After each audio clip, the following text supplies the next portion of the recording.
ప్రజలు మీకోసమే ప్రభు. మిమ్మల్ని సంతోషపెట్టడానికే అన్ని ప్రాంతాల వారు ఒకటయ్యారు. అది వాళ్ళ కర్తవ్యం. వాళ్ళ జీవితం నా మీద ఆధారపడి ఉంది. వర్షాలను కురిపించడం మరియు పంటలు బాగా పండించడం చేసేది నేనే అని వాళ్లకు తెలియాలి. సమ్మర్తక, వెళ్ళు, బాగా వర్షాలు కురిపించు. అలాగే ప్రభు. వర్షాలు కురిపించే ఇంద్రదేవునికి జై, ఇంద్రదేవునికి జై. వర్షం పడుతుంది, ఇంద్రదేవునికి జై, ఇంద్రదేవునికి జై. ప్రజలంతా మిమ్మల్ని ఎంత బాగా పొగుడుతున్నారో వింటున్నారా ప్రభు? మీరే అందరికన్నా శక్తివంతులు. నేను ఇంద్రుడిని, స్వర్గానికే రాజుని. హహహా. ఇంద్ర, నువ్వు నీ స్థానాన్ని మర్చిపోతున్నావు. ఇది కేవలం నీ బాధ్యతే.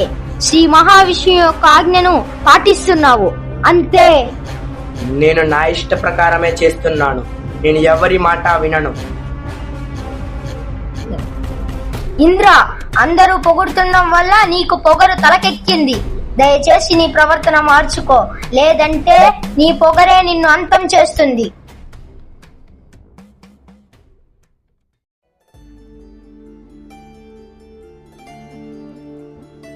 నాన్నగారు, ఇంద్రదేవుని కోసం మనం ఎందుకు ఈ పండుగ జరపాలి? ఇంద్రదేవుని కోసం మనం ఈ పండుగను జరపాలి. ఆయన్ని సంతోషపరిస్తే ఆయన మనకు వర్షాలు కురిపిస్తారు. నాన్నగారు, చెప్పు బలరామా. ప్రతి సంవత్సరం కంస మహారాజుకి పన్ను కడుతున్నాము. ఇది కూడా అలాంటిదేనా? కాదు, ఇంద్రదేవుడు చెడ్డవాడు కాదు. ఆయన వర్షానికి అధిపతి. ప్రతి ఒక్క ప్రాణికి నీరు అనేది చాలా ముఖ్యం. అందుకే ప్రతి సంవత్సరం ఇంద్రదేవునికి మనం పూజలు చేస్తాం. కానీ నాన్న, ఆయన బాధ్యతే కదా ఆయన చేస్తున్నారు. శ్రీ మహావిష్ణువు చెప్పిన పనిని ఆయన పాటిస్తున్నారు.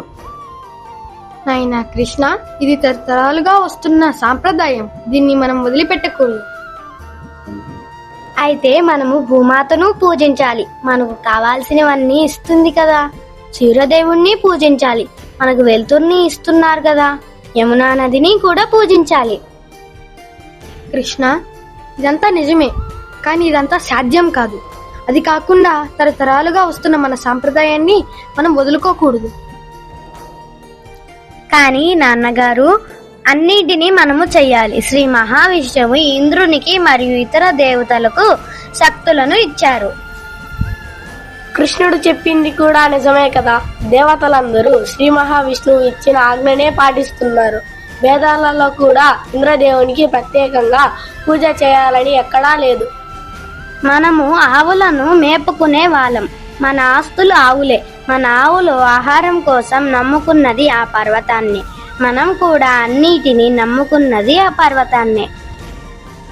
బృందావన వాసులందరూ వినండి, బాగా గమనించండి. మనము ఈ రోజు బాగున్నామంటే ఆ పర్వతమే కారణం. ఆ పర్వతం యొక్క గొప్పతనాన్ని గమనించండి. మన గ్రామానికి వెలుతురు ఇస్తుంది.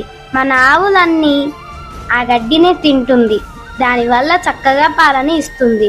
చిన్న చిన్న కొలలను వాటి దాహాన్ని తీరుస్తుంది. అక్కడున్న చెట్లు మనకు పండ్లను ఇస్తుంది. అక్కడున్న చెక్కలతో మనము ఇల్లును కట్టుకుంటున్నాం. మనము నమ్ముకోవాల్సింది ఇంద్రదేవుణ్ణి కాదు కదా. మనము నమ్ముకున్నది గోవర్ధన పర్వతాన్ని. నువ్వు ఎప్పుడు చల్లగా ఉండాలి కృష్ణ. అందరూ సిద్ధం కండి. మనం ఇప్పుడు ఆ గోవర్ధన పర్వతాన్ని పూజించాలి. గోవర్ధనగిరికి జై, గోవర్ధనగిరికి జై. గోవర్ధన పర్వతం అందరూ చేసే పూజల వల్ల ఎంతో ఆనందం పడుతుంది. మనము ఇంద్రదేవునికి పూజ చేయలేదని కోపం వస్తుంది. అందుకే నేను ఈ లడ్డూలను ఇంద్రదేవునికి సమర్పిస్తాను. ఒకటి ఇంద్రదేవునికి, ఇంకొకటి నాకు. ఒకటి ఇంద్రదేవునికి, ఇంకొకటి నాకు.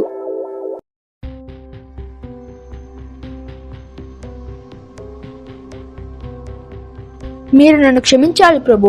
నేను మీకు బాధాకరమైన వార్తను తెచ్చాను. ఏమిటది సంవర్తక? బృందావన వాసులందరూ మీ పూజను ఆపి గోవర్ధన పర్వతాన్ని పూజిస్తున్నారు ప్రభు. నేను ఇది నమ్మలేకపోతున్నాను సంవర్తక. అవును ఇంద్రదేవ, ఓ చిన్న బాలుని మాయ మాటలు విని వారందరూ గోవర్ధన పర్వతాన్ని పూజిస్తున్నారు. ఇది నేను ఏమాత్రం సహించలేకపోతున్నాను. సంవర్తక, బృందావన వాసులందరినీ వర్షాలతో ముంచెత్తండి. వారందరూ వరదల్లో మునిగిపోవాలి.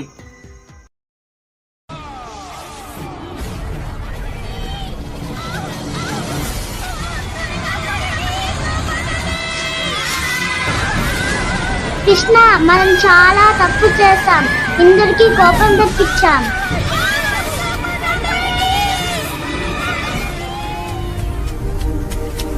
ఇంద్రదేవుడు మన అందరినీ హంతం చేసేస్తాడు. ఏం జరిగిందో చూసావా కృష్ణ? నువ్వు చేసిన పని వల్ల ఇంద్ర భగవానుడికి మనపై కోపం వచ్చింది. మనం వెంటనే క్షమించమని వేడుకుందాం.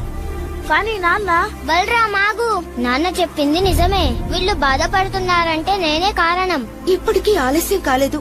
క్షమించమని ఇంద్ర భగవానుణ్ణి వేడుకుందాం. ఆగండి. కృష్ణుడున్నంత వరకు మనకెలాంటి ప్రమాదము జరగదు. తను బృందావనాన్ని కాపాడతాడు. మీరు చెప్తున్నది నిజమే అమ్మా. మీ అందరి మీద నాకు చాలా ప్రేమ ఉంది. మీరు ఇంద్రుడి ముందు ఓడిపోకూడదు.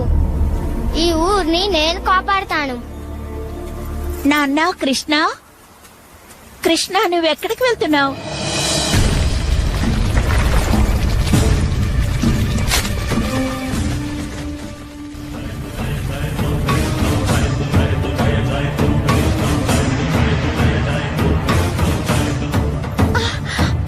ఏమండి, చూడండి మన కృష్ణుణ్ణి.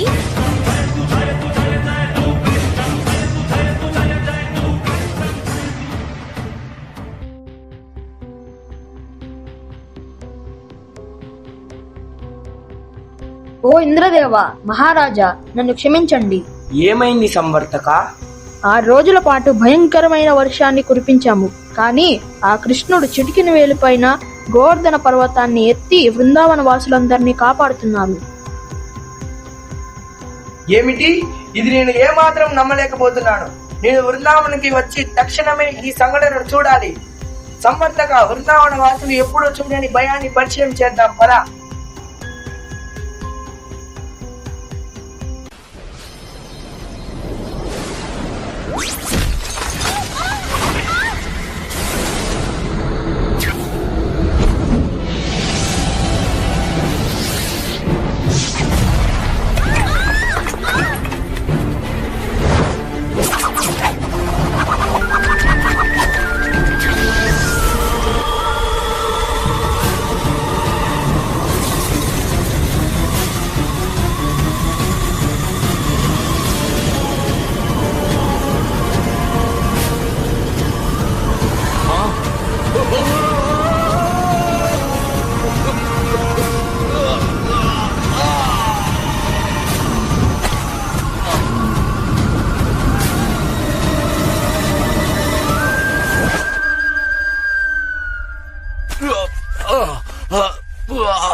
కృష్ణ, నన్ను క్షమించు.